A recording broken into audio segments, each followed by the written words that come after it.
And the subject of our next story is always fashionably dressed. Waddling over the rocks of legions of penguins hurl themselves into the icy waters of Antarctica, foraging to feed their young. Like seals and whales, they eat krill, an inch-long shrimp-like crustacean, which forms the basis of the Southern Ocean food chain. But the penguin watchers say the krills are getting scarcer around the western Antarctica peninsula, under threat from climate change and fishing. In icy Antarctic waters, penguins forage to feed their young. They eat krill, a shrimp-like creature, the basis of the Southern Ocean food chain. But in key breeding grounds, the seabird's meal of choice is growing scarce. Krill is the power lunch of the Antarctic, as I like to call it.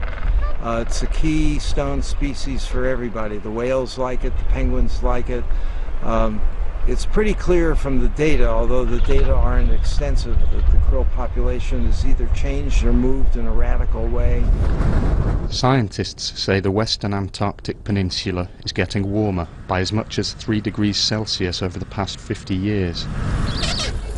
This is a threat to krill, which rely on sea ice to provide protection and algae to feed on.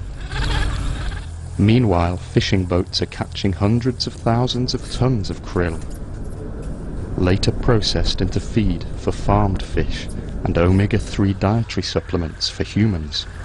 We have developed a method called eco-harvesting, so we can sustainably fish for krill in the Antarctic.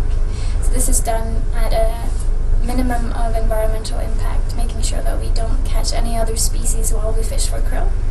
It's important that when you are in the Antarctic that you take responsibility for sustainability very, very seriously. At stake is the survival of one of the world's last true wildernesses. Why the Southern Ocean food web is important goes to the heart of do we want an intact marine ecosystem anywhere? And this is one of the few, even though there was whaling, this is one of the few that really remains intact. Campaigners say countries must agree to set aside new marine protected areas where wildlife such as whales, penguins and seals will be safe from overfishing and enjoy a guaranteed supply of krill.